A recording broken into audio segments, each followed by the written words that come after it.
Hello then, back to the channel. Another video doing today, out at the local, but on a fresh bike. Not new to me, had a little bit of time, but yeah, 2022 Giant Rain E, one of the latest e-bikes from Giant. Absolutely superb piece of kit. Had it now about 6 months. Haven't ridden it loads, but I've ridden it more recently, as the trusty old Mega has gone, and I have got a new bike coming to the channel very soon, so more to come on that one. But out on the local today then, say on the Rain 2022, little glimpse for you. Rain E there. This is the E+1 model, and it's been absolutely brilliant. Done about 700 miles on it, and it really has been superb. It's had no issues. Battery's been phenomenally powerful, loads of range, and so far so good. A fantastic enduro e-bike. So this is a bit of a 6-month review, 600-700 miles in. So I'll give you the honest choice, honest answers. Change a few bits which I'll go through in a bit. Grips, dropper, that sort of stuff. But everything else, suspension, wheels, tyres, everything else is stock. So let's get going, see how we fare, and I'll catch you on the trail. So 6 months in then. What have I enjoyed? What have I not? I may as well start with climbing, because there's a nice climb coming up in a second. Get down this downhill first. Watch out for horses.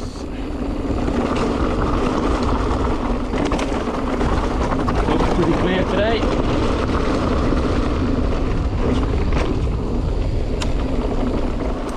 Little hop over this one.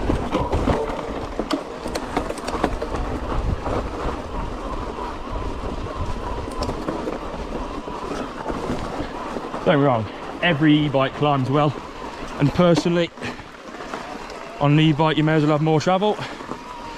I have ridden a Trance and enjoyed it, but on an e-bike you've got the power for a reason.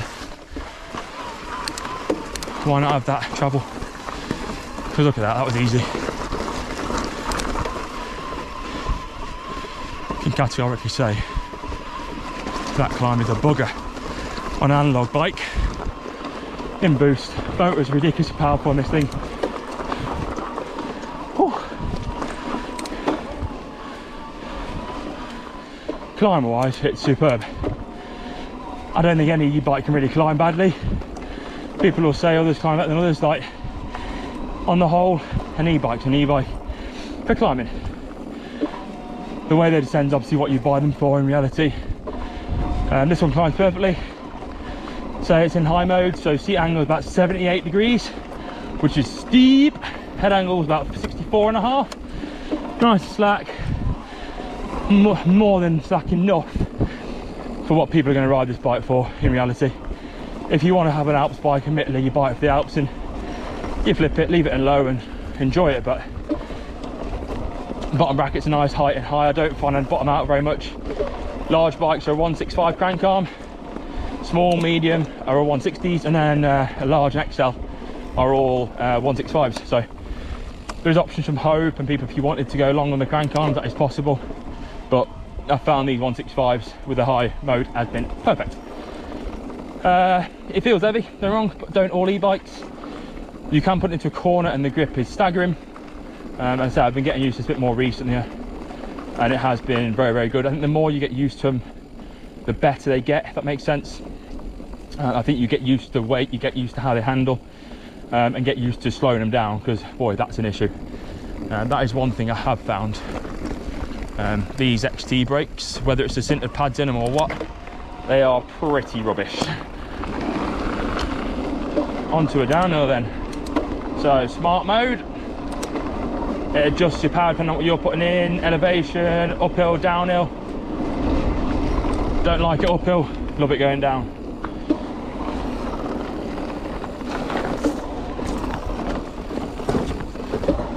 It still feels plenty nimble, even though it's 24 and a bit kilos. And it still jumps really confidently. Trails at the minute are like slightly damp in places. They're also mega grippy. Bit of a drop here.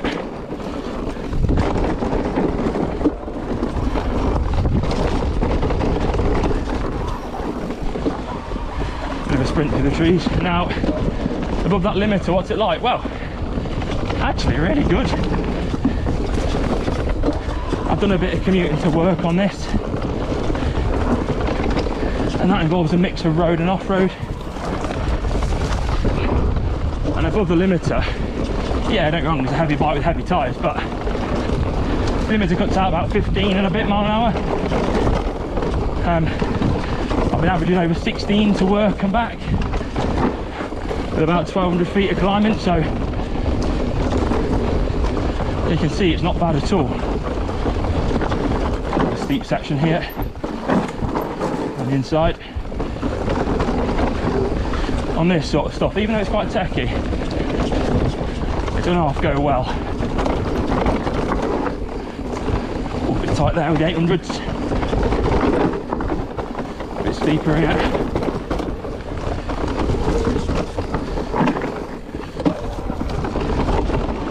Reliability wise, absolutely bloody superb. Not one problem. In fact, I say one problem. I had a creaky headset. Pretty common on these, we found. They use that new 1.8 inch bottom bearing on this model, and obviously the ball bearings are smaller, so a bit more wear on them. Now wear wise, absolutely fine, but it was just creaking. Not the first one on this model I've seen, won't be the last. The older models had big water ingress issues, pretty common that was. Old connectors were pretty rubbish. These new ones seem to be a hell of a lot better.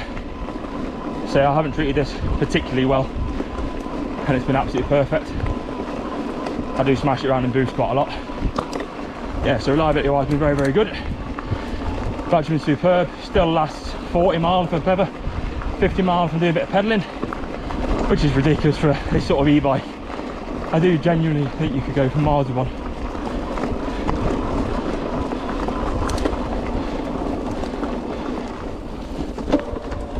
So this bike is really designed for one thing and one thing only, and that is ascending. So, what's it like? In short, insane. Very confidence inspiring in every way. Front end height's good. It feels like you can flick it around with a mullet.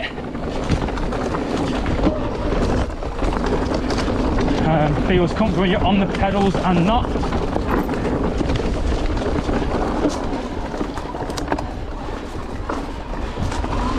And overall just feels like a very very sure-footed mountain bike.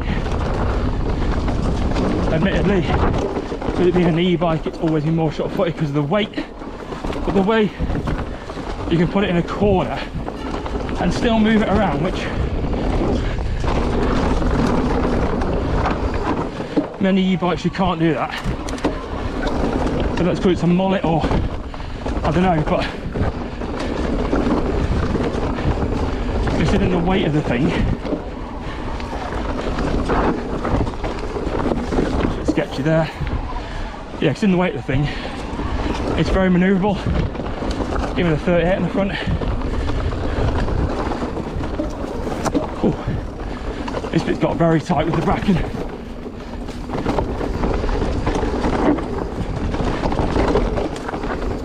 See, that is tight and techy. You never know it. Ooh, what a machine. So what's it like on a super steep, super loose uphill? In boost mode, get on that front wheel, brambles. Oh, flicking hell. Right then, let's try that again. So, proper steep climb, proper loose. We're in boost. Ah, nope. Too much power that was. Third time lucky. Bit less power this time. I think I was spinning up. I think at high left up here.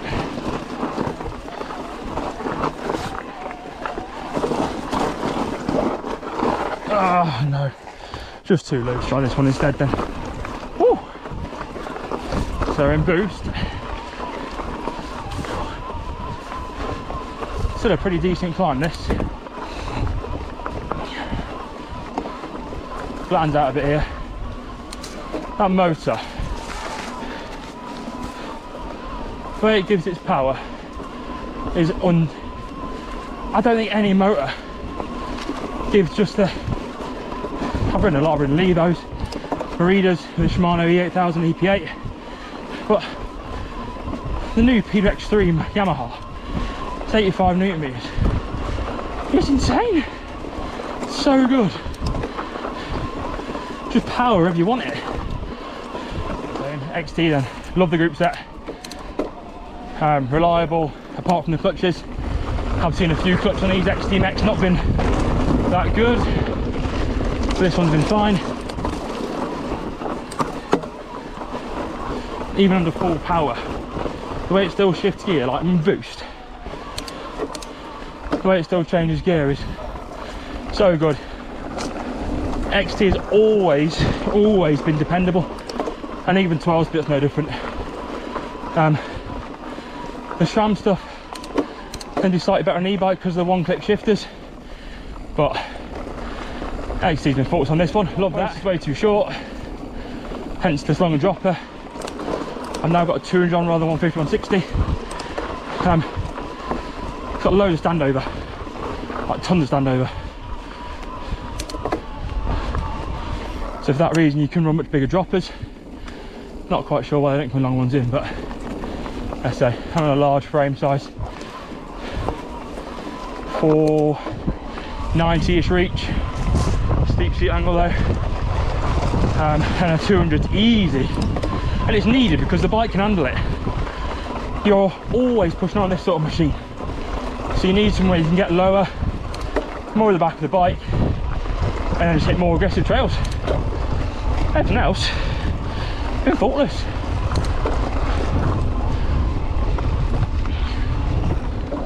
Out of all the e-bikes then, why should you buy one of these? Well, value for money is insane. Compared to a lot of the brands, won't name any. Value for money on this particular bike is absolutely ridiculous.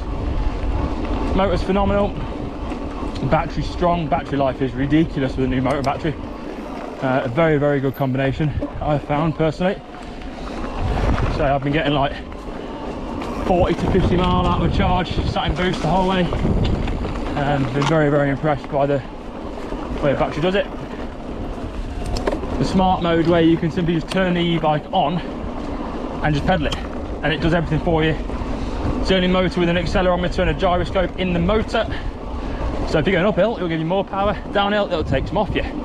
Very, very clever stuff. If you want an e-bike that you could take to Wales, to Scotland, to your local woods, to some more of the less sort of demanding places, this is good. So this is only around my local, around Cannock, but take this to Scotland, I'm sure it would be absolutely insane too, because it's so long, so slack.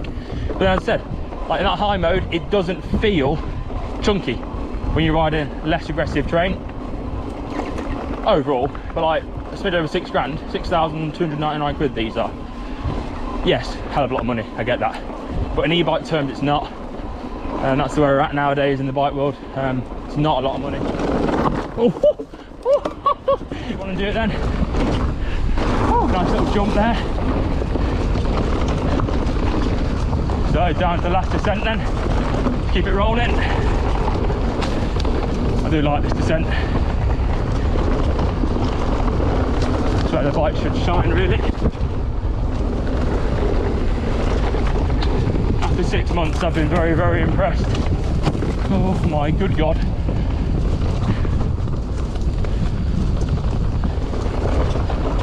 Bearings all good still, so apart from the headset. Wheels are still straight, which the way I ride this thing is credit to the wheels, because it is taking some hammer. There we have it then. My 6 month review of that beast just there. Giant Rain 2022 e-bike. What a machine. Sure, I've smashed some PRs today. Definitely been going a lot better than I've done in recent times. So yeah, hope you enjoyed that. Hope you enjoyed the insight. Any questions, links, comments, anything, just shout. Would love it if you like the video. And also subscribe if you can. Subscribers are small, very small, but we're growing bit by bit, and everyone has to start somewhere, don't they? So this is me starting. plenty more bikes to come. New bike on the horizon, should have it later this week, I'm hopefully thinking. So once that arrives, of course, we'll get on the channel. Might do a little preview of it and then do a first ride review. I've actually not owned one of these before, so exciting times. I might change the spec a bit, but we'll see how it goes. For now, I'll leave you to it. I hope you enjoy this one, and I'll catch you very soon. Ciao.